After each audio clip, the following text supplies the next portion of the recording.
ભુજ તારીખ 14 ઓગસ્ટ 2026ના રોજ street vendor association કચ્છે Bhuj નગરપાલિકાની ગેરકાયદેસર દબાણ દૂર કરવાની નોટિસ સામે મુખ્ય અધિકારીને સત્તાવાર વાંધા રજૂ કર્યા છે.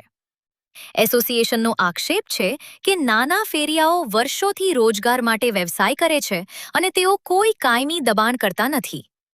તેથી સ્ટ્રીટ વેન્ડર્સ એક્ટ 2014 મુજબ પ્રથમ સર્વે, ટાઉન વેન્ડિંગ કમિટીની પ્રક્રિયા અને લાયક વેન્ડરોને સર્ટિફિકેટ ઓફ વેન્ડિંગ આપ્યા બાદ જ કાર્યવાહી થવી જોઈએ.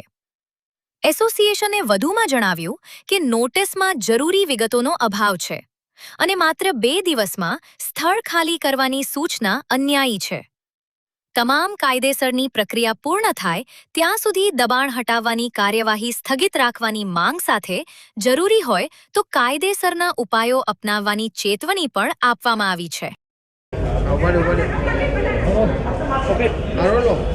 તમારું નામ, પરિચય, શું રજૂઆત છે, શું માંગ છે?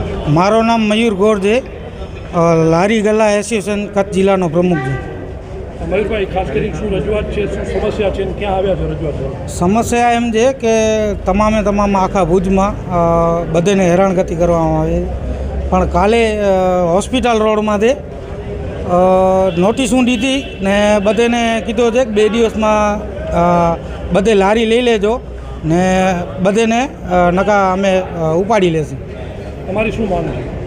અમારી એ માંગ છે કે આજે તમામ હોસ્પિટલ રોડના જે લારી ગલ્લાવાળા છે એ લોકોએ બધે સંપૂર્ણ બંધ રાખી છે ને નગરપાલિકાના ચીફ ઓફિસર કને અમે રજૂઆત કરવા આવ્યા છીએ પણ ચીફ ઓફિસર પોતે મળ્યા નથી અમને ને હાજર નથી થતા. એમને જાણ છે તોય પણ એ લોકો હાજર નથી રહેતા. તમારું નામ, પરિચય, શું રજૂઆત છે, શું સમસ્યા છે? મારું નામ ગુસાઈ જયદીપગીરી છે. મારી હોસ્પિટલ રોડ ઉપર JDS ફાસ્ટ ફૂડ કરીને નાસ્તાની નારી છે.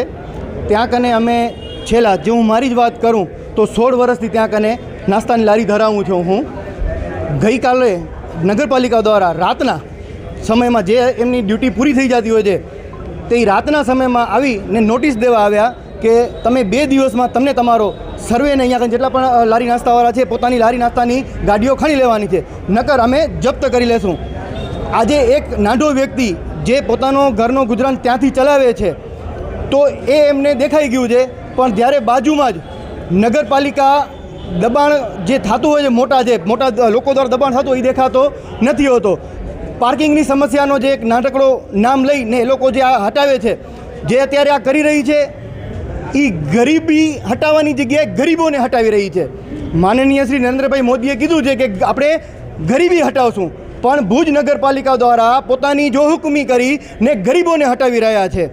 અત્યારે જે હોસ્પિટલ રોડના જેટલા પણ જે લારી નાસ્તા ધારકો છે એ અત્યારે બધા અહીંયા હાજર થયા છે. જેમ અત્યારે 200ની માત્રામાં છે તો એ 200 જણાનો ઘરે એક જણાના ઘરે 5-5, 10-10 જણાનો પરિવાર છે તો શું એ લોકો રોજીરોટી નહીં મળે? ને નગરપાલિકા દ્વારા એમ કહેવામાં આવ્યું છે કે તમને બધાને અહીંયાથી હટી જવાનું છે અને એ લોકો જે જગ્યા ફાળવે છે જે કોમર્સ કોલેજ પાસે છે એ જગ્યા પર પણ એ લોકો એમ કહે છે કે એ કાયમી જગ્યા નથી. ઉहाँથી પણ અમે તમને ગમે ત્યારે હટાવી શકીએ કારણ કે જગ્યા નગરપાલિકાની છે જ નહીં. તો નગરપાલિકા પોતાની જગ્યા નથી ને તોય કેમ જગ્યા આપે છે ને ત્યાં કને પણ કોઈ જાતની સુવિધા કે આપવા પણ તૈયાર નથી.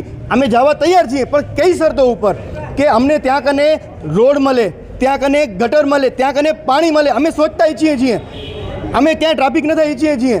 આજે જે માંથી ગવર્મેન્ટનો આવ્યો છે નિયમ કે રોડ પોળા કરવામાં આવે છે તો અમે સમજીએ છીએ કે જે જગ્યાએ રોડ પોળા કરવાના આવે છે તે જગ્યાએ દબાણ હટાવાતા હોય છે ને એ માનનીય છે, સન્માનનીય છે એ વાતને આપણે.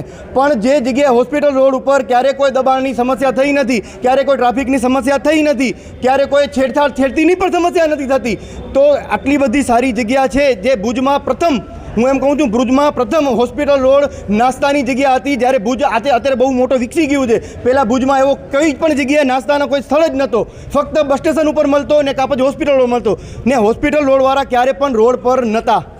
હોસ્પિટલ રોડવાળાઓને રોડ પર લાવવામાં આવ્યા છે. કઈ રીતે કે જ્યારે KDCC બેંક નિર્માણ થયેલી નથી, રાજકોટ નાગરિક બેંક નિર્માણ થયેલી નથી, પાછળ આંબેડકર ભવન નિર્માણ થયેલો નહોતો, ત્યારે આ બધે લારી નાસ્તાઓવાળા પાછળ ગ્રાઉન્ડમાં ધંધો કરતા હતા, એ મેદાનમાં ધંધો કરતા હતા.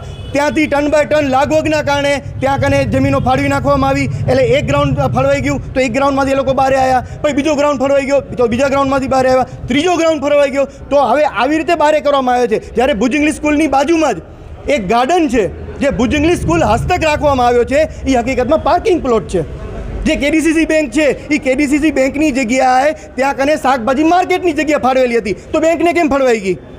જ્યારે રાજકોટ નાગરિક બેંક ત્યાં કને છે ત્યાં કને પાર્કિંગની સુવિધા હતી, એ બધી જગ્યા ક્યાં ફાળવાઈ ગઈ છે? તમારી શું માંગ છે હવે લારી ગલ્લાઓની? અમારી માંગ છે કે અમને યોગ્ય સ્થળે જો જગ્યા આપવા માંગતા હોય તો અમને યોગ્ય સ્થળ આપે ને એ અમને એલોટમેન્ટ લેટર ઉપર લખીને આપે કે નગરપાલિકા આજે અમે હટાવ્યાને કહે છે કે તમે હટી જાઓ અહીંયાથી, તો અમે હટવા તૈયાર છીએ, પણ અમને જગ્યા આપે છે તો એના લખાણ તો આપશે ને અમને કે અમે તમને જેમ અંજારમાં અત્યારે ખડીઓ બનાવવા આવે છે, તમે જો ને રોલ મોડેલ કહેવામાં આવે છે અત્યારે, તો અમને એવું કરી આપવામાં આવે. અમે ના નથી કે તમે જવા તૈયાર છીએ, પણ ત્યાંથી પણ નહીં હટાવે એની બાંહેધરી આપવી જરૂરી છે.